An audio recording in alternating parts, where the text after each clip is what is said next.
سپاہی بہت جلدی میں معلوم ہوتے تھے، کیونکہ جیسے ہی ہمیں جہاز کے نچلے حصے میں پہنچایا گیا، جہاز روانہ ہو گیا۔ ہمیں کچھ پتہ نہ تھا کہ ہماری منزل کیا ہے اور انجام کیا ہوگا۔ بیچارہ سانتے، اس کی موت نے ہم سے ایک پیارا دوست چھین لیا۔ میں نے کہا، تم کو یہ کیسے معلوم ہوا کہ وہ مارا گیا؟ ہمت نے اچانک زور سے پوچھا۔ اگر زندہ ہوتا تو ہمارے ساتھ نہ ہوتا؟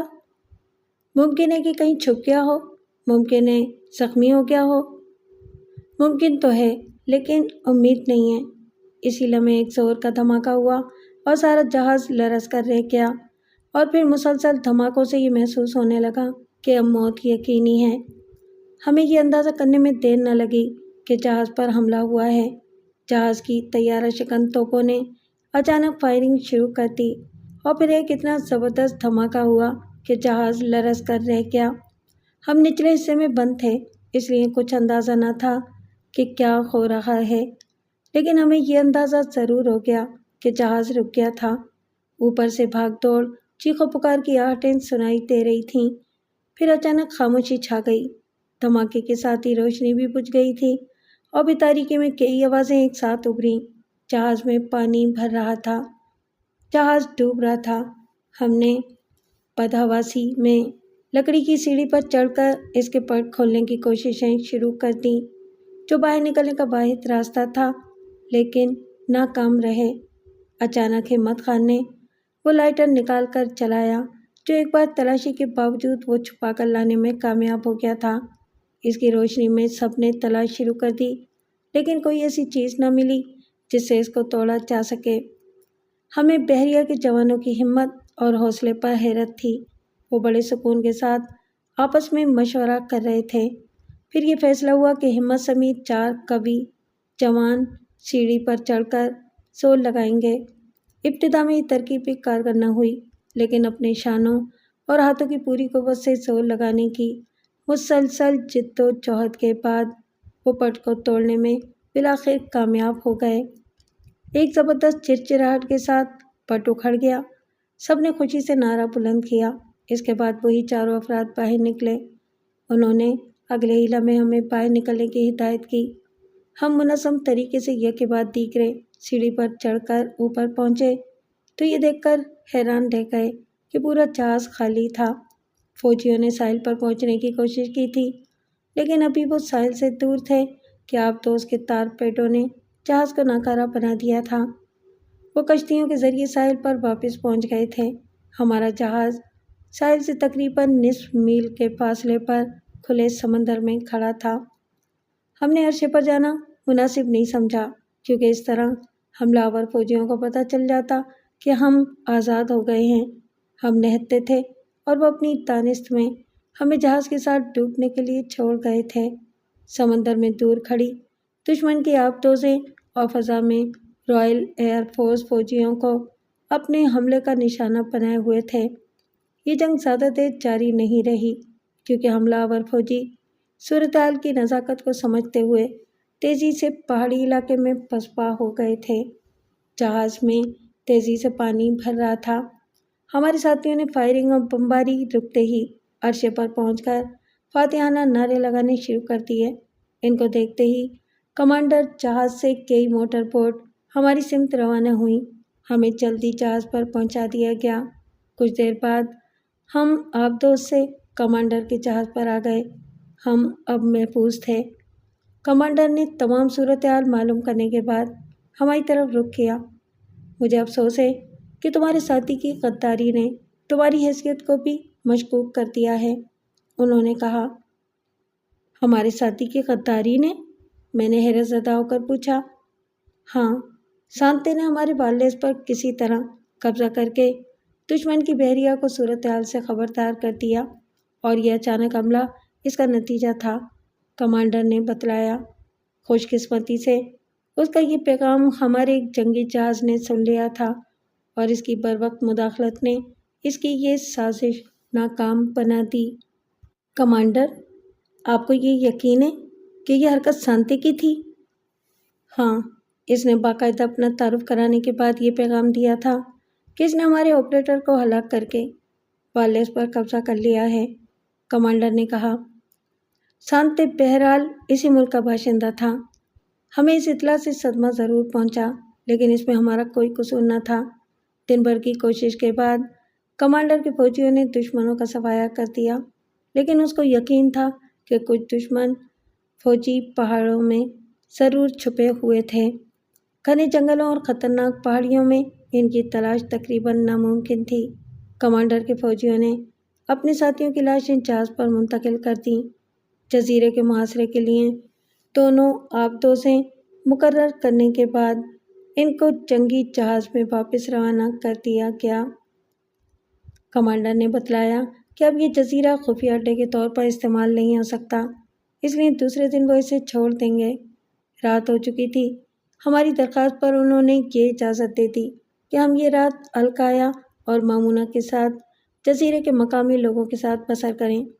دوسرے دن جب کوئی جنگی جہاز آئے گا تو ہمیں کسی اور جگہ منتقل کر دیا جائے گا۔ ہم بیان نہیں کر سکتے کہ القایا اور مامونہ ہماری واپسی پر کتنی خوش ہوئی تھیں۔ اتنے عرصے کی رفاقت میں مجھے بھی القایا سے محبت ہو گئی تھی۔ یہ محبت ایسی تو نہ تھی جو مجھے حسن آرا سے تھی، لیکن پھر بھی سادہ لو لڑکی نے جس پیار و محبت کے ساتھ میری خدمت کی تھی اور جس طرح مجھے اپنایا تھا، اس سے متاثر ہونا قدرتی بات تھی۔ چونکہ ڈاکٹر سانتے کا ٹھکانہ خالی تھا، اس لیے ہم نے یہ رات، جو شاید ہماری آخری رات تھی، وہاں بسر کرنے کا فیصلہ کیا۔ رات گئے تک ہم سردار کے ساتھ باتیں کرتے رہے۔ وہ اپنے قبیلے کی سلامتی کے لیے بہت پریشان تھا۔ ہم نے اسے اطمینان دلایا کہ ان لوگوں کو کوئی بھی زخم نہیں پہنچائے گا۔ کھانے کے بعد ہم اپنے ٹھکانوں میں واپس آ گئے۔ میں نے جلدی القایا کی اداسی کو محسوس کر لیا، اور جب میں نے اسے تسلی دی تو وہ بے ساختہ رو پڑی۔ کچھ دیر بعد اس نے مجھ سے پوچھا، اہورا، تم اپنے ملک واپس پہنچ کر مجھے یاد کرو گے؟ اہورا کا مطلب اس کی زبان میں میرا محبوب تھا۔ اس کے لہجے میں اتنا درد، اتنی مایوسی تھی کہ میری آنکھیں بھر آئیں۔ ہاں القایا، میں زندگی کے ان لمحات کو کبھی نہیں بھول سکوں گا، میں نے اسے یقین دلایا۔ رات ابھی باقی تھی کہ القایا نے مجھے جھنجھوڑ کر آیا۔ میں چونک کر اٹھا تو یہ دیکھ کر حیران رہ گیا کہ ایک بار پھر مجھے دشمن کے فوجیوں نے اپنی برین گن کی زد میں لے رکھا تھا۔ وہ مجھے لے کر باہر نکلے تو میں نے دیکھا کہ ہمت خان کا بھی یہی اشر ہوا تھا۔ ہم کو تاریکی ہی میں وہ اس پہاڑی علاقے کی سمت لے چلے جدھر سے ہم جزیرے میں داخل ہوئے تھے، اور تب ہمیں اس خونی پرندے کا خیال آیا۔ یہاں رہتے ہوئے ہم اسے بھول چکے تھے، لیکن جلدی ہمیں اندازہ ہو گیا کہ ان کا رخ گھنے جنگلوں کی طرف تھا۔ ہم مسلسل 2-2.5 گھنٹے تک چلتے رہے۔ ہمیں حیرت اس بات پر تھی کہ ان فوجیوں کو راستہ کیسے یاد رہا۔ صبح کا اجالا پھیل رہا تھا کہ ہم ایک غار کے تہانے میں داخل ہوئے۔ یہاں ہریکین لیمپ جل رہا تھا اور تقریباً 18 فوجی نوجوان وہاں موجود تھے۔ اندر جلتی ہوئی آگ کے گرد وہ ہمارے منتظر تھے۔ ان کا ایک سمت اسلحہ رکھا تھا اور کونے میں ایک وائرلیس سیٹ۔ یہ فوجیوں کا وہ بچا ہوا دستہ تھا جو کمانڈر کی فوجوں کے حملے کے دوران فرار ہونے میں کامیاب ہو گیا تھا، اور انہی کے درمیان ڈاکٹر سانتے بھی بیٹھا ہوا تھا۔ اس نے بڑی دوستانہ مسکراہٹ کے ساتھ ہمارا خیر مقدم کیا۔ آؤ دوستو، مجھے ڈر تھا کہ کہیں وہ انگریز ہمیں گرفتار نہ کر کے لے گئے ہوں، اس نے کہا، لیکن جیسے ہی ہم کو خبر ملی کہ تم واپس آ گئے ہو، میں نے تم کو یہاں بلوا لیا۔ ڈاکٹر سانتے، کیا میں پوچھ سکتا ہوں کہ تم نے یہ مہربانی کیوں کی ہے؟ میں نے غصے میں پوچھا۔ سانتے نے میری سمت دیکھا۔ کیا تم اس بات پر خوش نہیں ہو فرحان؟ نہیں، کیونکہ میں غداروں کی صف میں شامل نہیں ہونا چاہتا۔ ڈاکٹر سانتے کا چہرہ اچانک کرخت ہو گیا تھا۔ ہمت نے میرا ہاتھ دبایا، لیکن مجھے سانتے کی اصل شکل اب نظر آئی تھی۔ تم نے مجھے غدار کہہ کر اچھا نہیں کیا دوست۔ میں ایک محب وطن ہوں۔ میں نے جو کچھ کیا وہ وطن پرستی اور وطن دوستی ہے، غداری نہیں۔ تم کو ان کمانڈر کے فوجی کتوں سے ہمدردی ہے جنہوں نے تم کو، تمہارے ملک کو بھی غلام بنا رکھا ہے؟ نہیں سانتے، ہمت مجھ سے پہلے بول پڑا، ہمیں ان سے کوئی ہمدردی نہیں۔ غصہ اس بات پر ہے کہ تم نے ہمیں اعتماد میں نہیں لیا۔